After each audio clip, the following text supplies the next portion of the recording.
Hello friends, आज के इस वीडियो में हम डिस्कस करेंगे लॉ ऑफ सप्लाई का पार्ट 2। इस कॉन्सेप्ट के अंदर हम देखेंगे कि किस तरह से लॉ ऑफ सप्लाई ये इम्पोर्टेंट क्यों बनता है इकोनॉमी के अंदर, और जिस तरह से एक डिमांड कॉन्सेप्ट जो है, ये डिमांड कॉन्सेप्ट को किस तरह से इम्पोर्टेंट रोल तो निभाती है, और लॉ ऑफ डिमांड ये प्रेजेंट करती है कि किस तरह से उसके कुछ डिटर्मिनेशन होते हैं और क्यों डिमांड क्रिएट की जाती है। उसी तरह से यहाँ पे जो कॉन्सेप्ट ऑफ सप्लाई है, इसको भी हमने डिस्कस किया जो पार्ट 1 पार्ट 2 के साथ साथ, और इस कॉन्सेप्ट ऑफ सप्लाई को प्रेजेंट करने के साथ फिर आज हम लॉ ऑफ सप्लाई को प्रेजेंट करेंगे कि किस तरह से डिमांड साइड यहाँ पे प्रेजेंट करने के साथ साथ सप्लाई साइड और उसकी जो लॉ होते हैं ये किस तरह से प्रेजेंट करते हैं, और क्यों यहाँ पे इकोनॉमी के अंदर लॉ ऑफ सप्लाई को स्टडी की जाती है। इसकी ही इम्पोर्टेंस आज की इस वीडियो में हम देखेंगे। लॉ ऑफ सप्लाई को यहाँ पे और भी बेहतर तरीके से समझने के लिए ये टेबल हमें और भी हेल्पफुल होगा कि किस तरह से यहाँ पे हम समझेंगे कि यहाँ पे सप्लाई और प्राइस इनमें किस तरह से रिलेशनशिप होता है। जहाँ पे हम देखें जो प्राइस और सप्लाई इनमें रिलेशनशिप जो है ये पॉजिटिवली होता है, जहाँ पे प्राइस में इंक्रीज होने की वजह से सप्लाई साइड यहाँ पे बढ़ती है। या प्राइस डिक्लाइन अगर करती है तो यहाँ पे सप्लाई भी कम होता हुआ दिखाई देता है। जब प्राइस बढ़ेंगे तो सप्लाई भी बढ़ेगा, प्राइस कम होंगे तो यहाँ पे सप्लाई भी कम होता हुआ दिखाई देगा। तो यहाँ पे जो रिलेशनशिप हम देखें यहाँ पे पॉजिटिवली दिखाई देता है। सप्लाई साइड को प्रेजेंट करता हुआ हम देखें कि सिर्फ और सिर्फ जो प्राइस फैक्टर है यही वेरिएबल होगा, जो अदर फैक्टर है इनमें कोई भी चेंजेस नहीं होता हुआ दिखाई देता है। हम अज्यूम कर लेते हैं सिर्फ और सिर्फ प्राइस में चेंज होने की वजह से ही सप्लाई साइड चेंज होता हुआ जो पॉजिटिवली दिखाई देगा। यहाँ पर इस टेबल में हम देखें जो प्राइस ऑफ शुगर है, इसकी जिस तरह से प्राइस बढ़ती है उसी तरह से यहाँ पे सप्लाई जो साइड है, या हम कहें सप्लाई ऑफ द शुगर जो केजी में और भी बेहतर तरीके से उसी तरीके से बढ़ता हुआ दिखाई देता है। जब प्राइस ऑफ शुगर यहाँ पे 10 रुपीज़ थे, तब यहाँ पे सप्लाई ऑफ शुगर 1000 यहाँ पे केजी में यहाँ पे सप्लाई किया जाता था। उस तरह से यहाँ पे जब प्राइस शुगर के 20 रुपीज़ होते हैं तो यहाँ पे जो सप्लाई है शुगर का ये 2000 यहाँ पे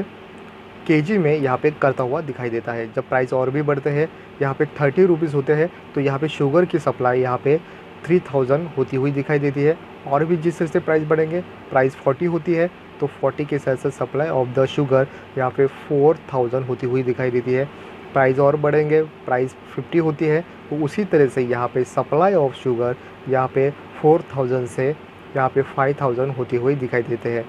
तो सप्लाई भी बढ़ता हुआ दिखाई देगा। अगर प्राइस कम होती है तो सप्लाई भी कम होता हुआ दिखाई देता है, जो पॉजिटिवली रिजल्ट यहाँ पे रिलेशनशिप यहाँ पे सप्लाई को लेते हुए प्राइस के साथ यहाँ पे प्रेजेंट करता हुआ दिखाई देता है। इस डायग्राम के साथ हम समझेंगे कि लॉ ऑफ सप्लाई किस तरह से वर्क करता है। ये डायग्राम यही प्रेजेंट करता है जिस तरह से हमने टेबल के साथ प्रेजेंट किया, जहाँ पे ये डायग्राम और भी बेहतर तरीके से हमें प्रेजेंट करता है जो रिलेशनशिप है प्राइस और क्वांटिटी जो सप्लाई की है इनमें पॉजिटिवली वर्क करता है। यहाँ पे हम देखें कि जो एक्स एक्सिस पे क्वांटिटी सप्लाइड जो केजी में ली है, और वाई एक्सिस पे प्राइस यहाँ पे हमने रुपीज़ में लेते हुए दिखाई देते हैं। तो इस तरह से हम देखें जो एस एस जो यहाँ पे कर्व है, सप्लाई कर्व यहाँ पे प्रेजेंट करता है पॉजिटिवली नीचे से ऊपर जाता हुआ, लेफ़्ट से राइट से नीचे से ऊपर जाता हुआ जो कर्व है सप्लाई साइड का पॉजिटिवली वर्क करता है। और यही सप्लाई कर्व पे जब यहाँ पे ए बी सी डी ई ये पॉइंट हम जोड़ेंगे तो हमारा पूरी तरीके से सप्लाई कर्व यहाँ पे नीचे से ऊपर जाता हुआ दिखाई देता है। जहाँ पे हमारी जो प्राइस यहाँ पे 10 थी तब हमारी क्वांटिटी 1000 थी। जिस तरह से हमारी प्राइस बढ़ते हैं 20 होते हैं तो हमारी क्वांटिटी 2000 होती है, जो बी पॉइंट पे प्रेजेंट करता हुआ दिखाई देता है। जब प्राइस हमारी 30 होते हैं तो हमारी क्वांटिटी जो सप्लाई है 3000 होती हुई जो सी पॉइंट प्रेजेंट करता है। और भी जिस तरह से प्राइस बढ़ते हैं हमारी प्राइस 40 होती है तो हमारी जो क्वांटिटी सप्लाई है ये 4000 होती हुई जो डी पॉइंट प्रेजेंट करता हुआ दिखाई देता है। और भी हमारी प्राइस बढ़ते हैं जिस तरह से 50 हमारी प्राइस होती है तो हमारी क्वांटिटी सप्लाई यहाँ पे 5000 होती हुई दिखाई देती है, जो ई पॉइंट हमें प्रेजेंट करता हुआ दिखाई देता है। ये सभी point A B C D E ये सप्लाई कर्व किस तरह से नीचे से ऊपर जाता हुआ पॉजिटिवली वर्क करता हुआ जो प्रेजेंट करता है प्राइस में चेंज हुआ, प्राइस में चेंज होने की वजह से सप्लाई साइड ये भी इंक्रीज़ करता हुआ दिखाई देता है। इसका अपोजिट हम जैसे लिए प्राइस 50, 40, 30, 20, 10 होती है तो यहाँ पे हमारी क्वांटिटी सप्लाई यहाँ पे 5000, 4000, 3000, 2000, 1000 ऐसे भी डिक्लाइन करती हुई दिखाई देगी। तो यहाँ पे जो रिलेशनशिप है ये पॉजिटिवली वर्क करता हुआ दिखाई देता है, जहाँ पे लॉ ऑफ सप्लाई प्रेजेंट करता है प्राइस और जो क्वांटिटी है सप्लाई की, इनमें क्या रिलेशनशिप किस तरह से पॉजिटिवली वर्क करता हुआ दिखाई देता है। इस तरह से हमारा नेक्स्ट पॉइंट बनता है supply curve always upward sloping, क्योंकि सप्लाई कर्व हमेशा अपवर्ड स्लोप क्यों होता है और क्यों पॉजिटिवली यहाँ पे अपवर्ड जाने वाला यहाँ पे सप्लाई कर्व होता है। इसके दो यहाँ पे रीज़न होते हैं क्योंकि ये हमेशा पॉजिटिव होता है, क्योंकि फर्स्ट रीज़न है मैक्सिमम प्रॉफिटेबिलिटी ऑब्जेक्टिव्स और second production of substitute goods. इन दोनों रीज़न की वजह से supply curve always upward sloping होने की वजह होती है। इसमें फर्स्ट है मैक्सिमम प्रॉफिटेबिलिटी ऑब्जेक्टिव्स। इसमें हम देखें कि जो मार्केट के अंदर जितने भी प्रोडक्शन होते हैं डिफरेंट मेंटेलिटी के, अगर जो प्रोडक्शन लेने वाले प्रोड्यूसर होते हैं इनकी मेंटेलिटी किस तरह से है प्रॉफिट लेने के साथ साथ, अगर कोई यहाँ पे जो प्रोडक्शन लेने वाले प्रोड्यूसर होते हैं इनकी मैक्सिमम लेवल की प्रॉफिट लेने की अगर यहाँ पे मेंटेलिटी होती है तो ये ट्रेड उसी तरह से करते हैं जहाँ पे कोई भी मार्केट के अंदर जो स्टॉक है ये स्टॉक यहाँ पे जो गुड्स के होते हैं ये होल्डिंग करते हैं और होल्डिंग करने की वजह से सही टाइम जब यहाँ पे डिमांड उनकी क्रिएट होगी तब यहाँ पे उनको यहाँ पे रिलीज़ करते हैं और ये मैक्सिमम लेवल की यहाँ पे प्रॉफिट लेते हैं, क्योंकि ऐसे टाइम पीरियड के अंदर प्राइस उस गुड्स के बढ़ते हैं और उसके वजह से ये प्रॉफिट अर्न करते हैं। इसके अपोजिट हम देखें मार्केट के अंदर ऐसे भी जो प्रोडक्शन लेने वाले प्रोड्यूसर होते हैं जहाँ पे उनके सेटिस्फाइड यहाँ पे जो मेंटालिटी है ये बरकरार होती है और एवरेज प्रॉफिट लेने की कोशिश वो करते हैं, जहाँ पे वो मैक्सिमम लेवल की सप्लाई करते हैं और जो उनका जो यहाँ पे जो प्राइस यहाँ पे कम करने के साथ साथ वो एक एवरेज लेवल पे प्रॉफिट लेके अपना प्रोडक्शन यहाँ पे करते हुए दिखाई देते हैं। जो सेकंड पॉइंट बनता है production of the substitute goods, जो अदर गुड्स हम मानते हैं जहाँ पे अवेलेबल रिसोर्सेस और टेक्नोलॉजी के साथ साथ जो मैक्सिमम लेवल पे यहाँ पे सप्लाई क्रिएट की जाती है और जो अदर गुड्स होते हैं इनका प्रोडक्शन लेके मार्केट में कंपटीशन यहाँ पे क्रिएट करता हुआ दिखाई देता है। अगर मान लेते हैं कि अगर एक फार्मर के पास 3 ऑप्शन है, अगर वो ऑनियन ऑप्शन है, शुगर कैन है, वीट्स है, इनका किस तरह से प्रोडक्शन ले, या ग्रेप्स है इनके प्रोडक्शन लेने के साथ साथ वो किस तरह से अपनी मेहनत तो वो करेगा बट उसके इफ़िशियंसी किस तरह से यहाँ पे रंग लाएगी और उसको किस तरह से प्रॉफिट होगा। तो मार्केट के अंदर अगर हो ऑनियन हो, शुगर कैन हो, वीट्स हो, ग्रेप्स हो, इनमें से कौन से मैक्सिमम यहाँ पे उसको प्रॉफिट देंगे, तो उसके बतौर अगर देखें कि अगर ग्रेप से अगर ज़्यादा यहाँ पे प्रॉफिट लेने की कोशिश हो सकती है तो वो ऑनियन, शुगर कैन, वीट्स इनका यहाँ पे प्रोडक्शन नहीं लेगा और सिर्फ ग्रेप्स के यहाँ पे अगर प्रोडक्शन लेता है तो ये अदर जो प्रोडक्शन है यहाँ पे नहीं लेने की वजह से उसका सप्लाई कम हो सकता है। बट यहाँ पे उसने अगर ग्रेप्स का यहाँ पे प्रोडक्शन लिया तो उसके प्रोडक्शन बढ़ेंगे, उसका सप्लाई भी बढ़ सकता है। तो इसका एक ऑप्शन होता है कि यहाँ पे सब्स्टिट्यूट गुड्स कौन से ले और किस तरह से उसका चूज़ करें, तो उससे मिलने वाला जो प्रॉफिट उसको नज़र रखते हुए फार्मर करते हुआ दिखाई देता है। बट ये हम ये देखें कि उसका जो नेचुरल यहाँ पे जो उसके नीड्स होते हैं ये फुलफ़िल होने ज़रूरी है। इस तरह से वेदर का कंडीशन और उसकी रेनी कंडीशन, वेदर, ये सभी कंडीशन यहाँ पे उसको हेल्पफुल करते हैं उसके सब्स्टिट्यूट गुड्स को लेके। इसके साथ साथ ये भी हमें बताया जा सकता है जहाँ पे सब्स्टिट्यूट गुड्स यहाँ पे हम जो यहाँ पे जो कम्युनिटी है उसको कंज्यूम कर रहे हैं बट उसके अल्टरनेटिव या हम कहें सब्स्टिट्यूट गुड्स को अगर उसके प्राइस अगर कम होते हैं तो इसके कंपटीशन में हम यहाँ पे प्राइस वॉर क्रिएट होते हैं और यहाँ पे सब्स्टिट्यूट गुड्स को यहाँ पे लोग ना ले और जो ऑलरेडी जो कंज्यूम कर रहे हैं वो गुड्स को ले, तो यहाँ पे प्रोडक्शन में सब्स्टिट्यूट गुड्स को भी अहम रोल निभाता है, जहाँ पे उसकी वजह से ही यहाँ पे प्राइस कम करके यहाँ पे जो अपना सप्लाई है, यह सप्लाई और भी बेहतर तरीके से ग्रोथ करे, इसको नज़र रखते हुए ही यहाँ पे मार्केट के अंदर कंपटीशन क्रिएट होता है। तो यहाँ पे सप्लाई कर्व हमेशा अपवर्ड स्लोपिंग होने की यही दो वजह यहाँ पे प्रेजेंट करती हुई दिखाई देती है। इस तरह से हमारा लास्ट पॉइंट जो कहता है लिमिटेशंस या हम कहे एक्सेप्शंस, जहाँ पे लॉ ऑफ सप्लाई यहाँ पे फेल होता हुआ दिखाई देता है। ऐसे ही कुछ पॉइंट्स हैं जहाँ पे ये लॉ ऑफ सप्लाई वर्क नहीं कर पाता, और ऐसे कौन से यहाँ पे कंडीशन है जहाँ पे ये वर्क नहीं करने की वजह बन जाती है, इसी को ही आज के इस पॉइंट को हम डिस्कस करेंगे, जिसमें फर्स्ट है backward bending supply curve of labour. इस कंडीशन में सप्लाई ऑफ लॉ ये वर्क नहीं कर पाता, जहाँ पे लेबर सप्लाई यहाँ पे फेल होता हुआ दिखाई देता है। जहाँ पे लेबर वेजेस जब बढ़ते हैं तब उनके काम करने के जो घंटे होते हैं ये भी बढ़ते हैं, और जिस तरह से एक कंडीशन यहाँ पे सिचुएशन जाने के बाद जहाँ पे वेजेस बढ़ते हैं वहाँ पे काम करने के आवर्स यहाँ पे कम होते हुए दिखाई देते हैं। ऐसा क्यों होता है? क्योंकि जब लोगों के यहाँ पे जो स्पेंडिंग है यहाँ पे उनकी,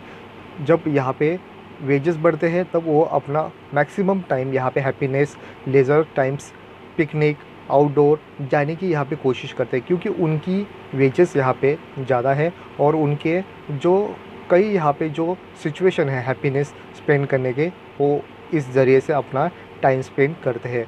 यहाँ पे जो हम देखें कि यहाँ पे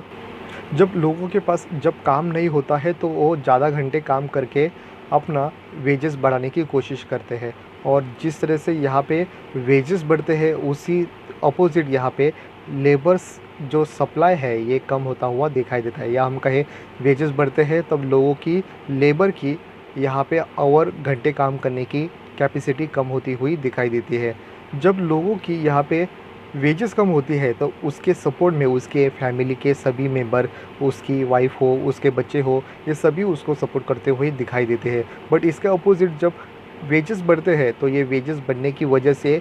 घर के सभी लोगों का सपोर्ट कम हो जाता है, और अकेला फैमिली मैन होता है, जो पर्सन होता है, ये वर्क करता है और अपनी फैमिली चलाने की कोशिश कर सकता है। बैकवर्ड या bending supply curve of labour को समझने के लिए ये टेबल और भी हेल्पफुल होगा, जहाँ पे वेजेस यहाँ पे रुपीज़ में दिए हैं। जब वेजेस 5, 7, 10, 12, 15 इस तरह से यहाँ पे जब इंक्रीज़ करते हैं तब वर्किंग आवर यहाँ पे 8, 10, 8, 7, 6, जहाँ पे जब बढ़ते हुए वेजेस 5, 7 यहाँ पे बढ़ता हुआ वर्किंग आवर भी 8 से 10 घंटे बढ़ते हैं। बट जहाँ पे 10 घंटे होते हैं, जब 10 यहाँ पे वर्किंग आवर के बाद यहाँ पे वर्किंग आवर कम होता हुआ दिखाई देता है, जहाँ पे वेजेस यहाँ पे उस लेबर के बढ़ते हैं, जहाँ पे 10 वेजेस होने के साथ साथ यहाँ पे वर्किंग आवर 10 से 8 होता हुआ दिखाई देता है। बट यहाँ पे हम देखें उसकी इनकम यहाँ पे मेन फैक्टर यहाँ पे वर्क करता है, जहाँ पे 5 रुपये यहाँ पे उसके वेजेस जब होते हैं तब यहाँ पे वर्किंग आवर उसके 8 घंटे होते हैं, उसकी इनकम 40 रुपीज़ होती है।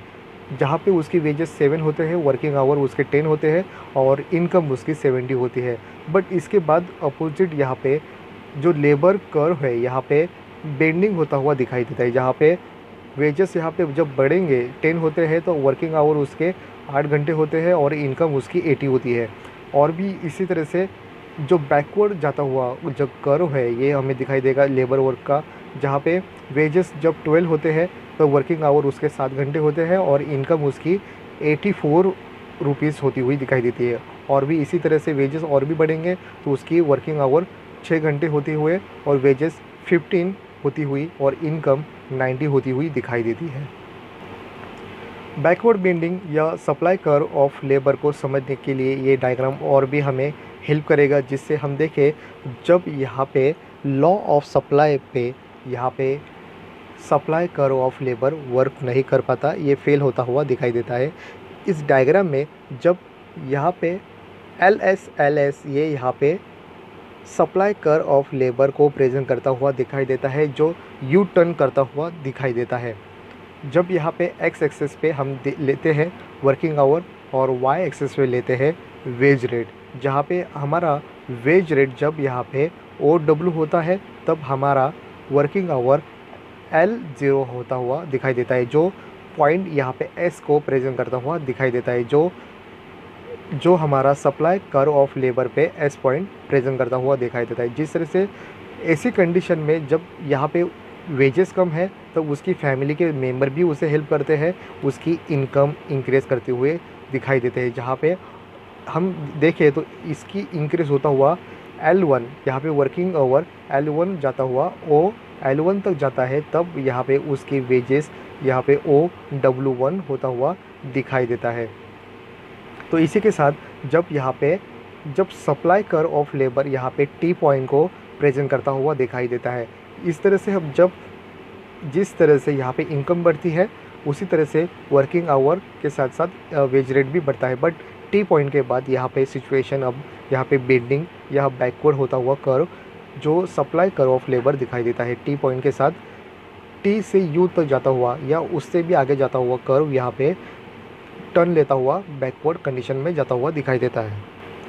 अब जिस तरह से अब इनकम यहाँ पे W3 यहाँ पे क्रिएट होती हुई दिखाई देती है, इसी सिचुएशन में यहाँ पे वर्किंग आवर कम होता हुआ दिखाई देता है। यहाँ पे वर्किंग आवर L1 से यहाँ पे L3 तक जाता हुआ दिखाई देता है, जो supply curve of labour U point को दिखाई देता है, जहाँ पे यहाँ पे बैकवर्ड कंडीशन यहाँ पे कर्व जाता हुआ दिखाई देता है। तो स्टार्टिंग में जब यहाँ पे वर्किंग जो वेज रेट है ये बढ़ता हुआ वर्किंग आवर भी बढ़ता है, यहाँ पे वर्क प्रेफरेंस देता हुआ पर्सन या लेबर देता हुआ दिखाई देता है, जहाँ पे S से T तक ये कंडीशन सही साबित होती हुई दिखाई देती है। बट यहाँ पे T से U तक जाती हुई कंडीशन लीजर प्रेफरेंस कंडीशन को लेबर देता हुआ अपना हैप्पीनेस स्पेंड करता हुआ दिखाई देता है, क्योंकि उसकी वेज रेट बड़ी है और उसकी वर्किंग आवर भी कम होती हुई दिखाई देती है। इसी कंडीशन में वो अपने फैमिली को टाइम देता हुआ स्पेंड करता हुआ दिखाई देता है, क्योंकि उसकी ज़रूरतें मोस्ट ऑफ यहाँ पे फुलफ़िल होती हुई दिखाई देती है। सेकंड पॉइंट बनता है जहाँ पे फेल होती है लॉ ऑफ सप्लाई, जहाँ पे पेरिशेबल गुड्स होते हैं यहाँ पे ये लॉ वर्क नहीं कर पाता। जहाँ पे ये कंडीशन फेल होने की वजह यही होती है कि पेरिशेबल जो गुड्स होते हैं उसका टाइम पीरियड बहुत ही शॉर्ट टाइम पीरियड का होता है और ये स्टोर करना पॉसिबल नहीं हो पाता है। जहाँ पे लो प्राइस पे भी एक ऐसी सिचुएशन आती है जहाँ पे ये पेरिशेबल गुड्स बेच के अगर प्रॉफिट हो लॉस हो, ऐसी सिचुएशन भी आ सकती है। जहाँ पे इसका example eggs, fish, fruit, vegetable, flower, milk एक ऐसी कंडीशन है उसका जो ड्यूरेबल यहाँ पे कम होता है, उसका लाइफ टाइम जो होता है उसकी लाइफ स्पेंडिंग यहाँ पे कम होने की वजह से ही,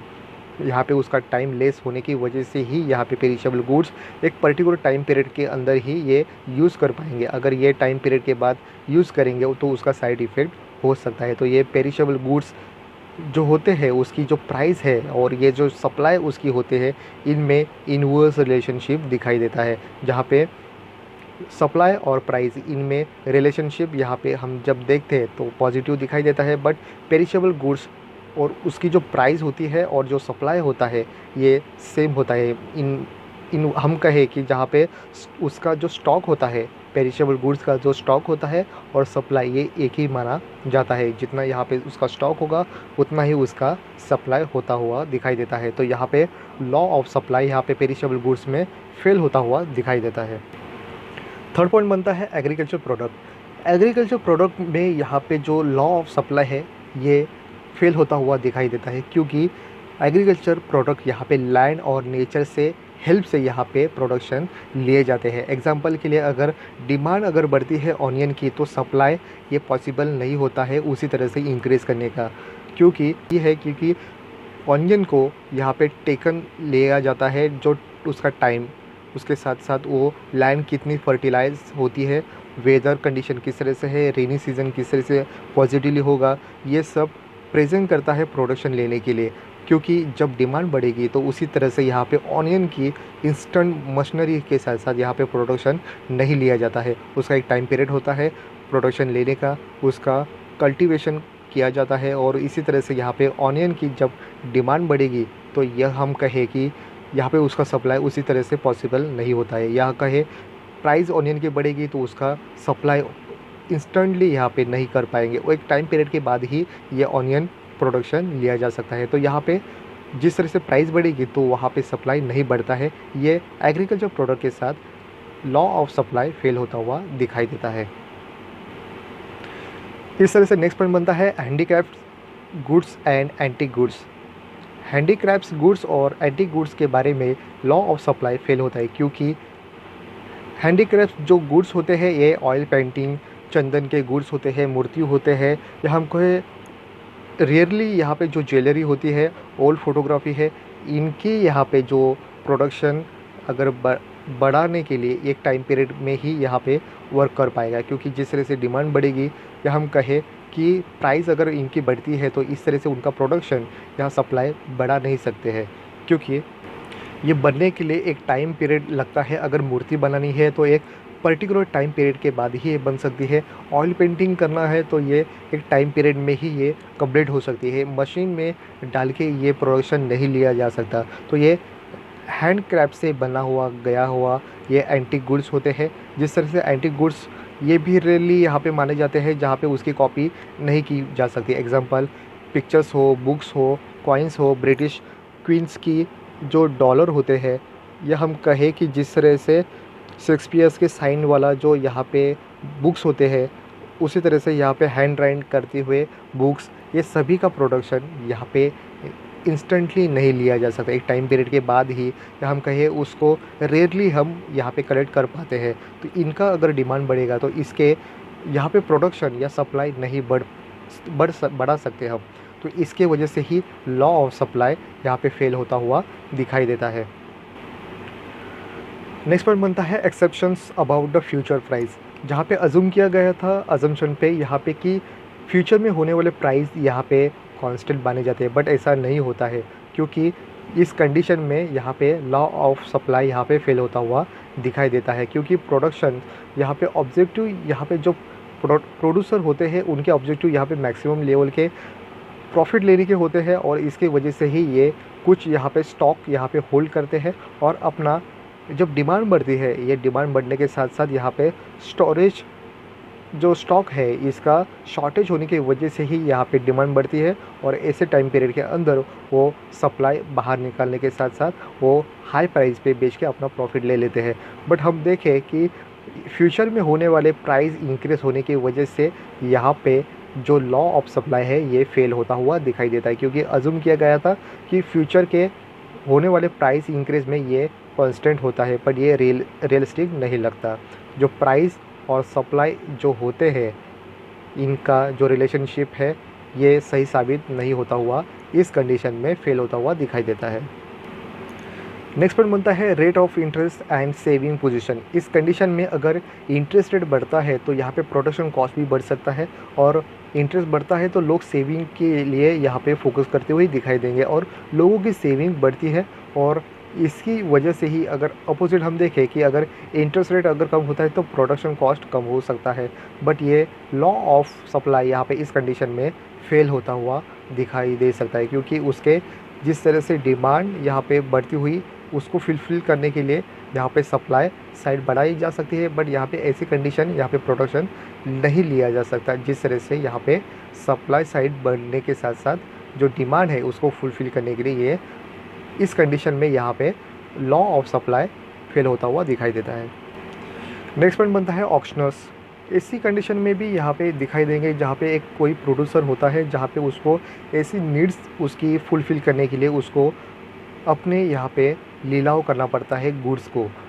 तो ऐसे कंडीशन में उसकी ज़रूरतें कई हो सकती है, और उसको फुलफ़िल करने के लिए उसको लीलाव में उसके गुड्स बेचने पड़ सकते हैं। तो ऐसे कंडीशन में जब वो ऐसे उसके गुड्स अगर बेच पाता है तो उसको इन शॉर्टली हम समझें कि अगर उसको उस गुड्स को बेचने के साथ साथ उसको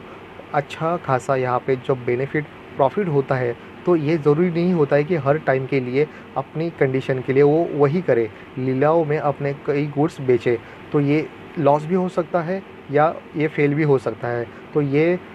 ऐसे कंडीशन में ये जो कंडीशन होती है इसमें लॉ ऑफ सप्लाई यहाँ पे फेल होता हुआ ही दिखाई देता है। और लास्ट पॉइंट जो बनता है ये कहता है ट्रांसफरेड पर्सन। ट्रांसफरर जो पर्सन होते हैं ये एक स्टेट से दूसरे स्टेट जाते हैं, और ऐसे कंडीशन में जो सप्लाई ऑफ लॉ है,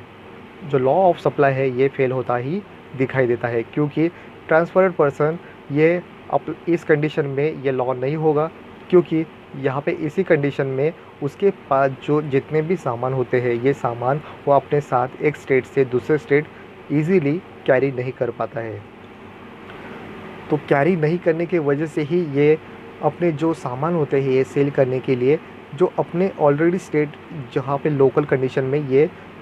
प्लेस में ये सामान बेचने की कोशिश करता है, जहाँ पे example bike, fridge, sofa, TV, dining table, ऐसे सभी चीज़ों को वो लोकल मार्केट के अंदर बेच के अगर इसके बाद भी उसको अगर अच्छा प्रॉफिट हो सकता है, तो ज़रूरी नहीं है कि वो हर टाइम पीरियड के अंदर ट्रांसपेरेंट पर्सन जो अपने गुड्स है ये सामान अगर बेचे तो उसको प्रॉफिट ही हो। तो ये ट्रांसपेरेंट पर्सन के साथ साथ ये लॉ ऑफ सप्लाई ये कंडीशन में फेल होता हुआ ही दिखाई देता है। तो इस तरह से ऐसे 8 ऐसे कंडीशन है जहाँ पे लॉ ऑफ सप्लाई यहाँ पे फेल होता हुआ ही दिखाई देता है। तो इस तरह से इस कॉन्सेप्ट में हम देखिए किस तरह से पार्ट 1 पार्ट 2 में हमने कॉन्सेप्ट ऑफ सप्लाई को यहाँ पे प्रेजेंट किया। नेक्स्ट वाले पॉइंट में जो करेंटली हमने लॉ ऑफ सप्लाई को प्रेजेंट करते हुए दिखा। नेक्स्ट वीडियो में हम डिस्कस करेंगे इलास्टिसिटी ऑफ सप्लाई। इसमें किस तरह से इस कॉन्सेप्ट को और भी बेहतर तरीके से डीपली हम समझने की कोशिश आने वाले वीडियो में करेंगे। तो आज के इस वीडियो में बस इतना ही। Thank you.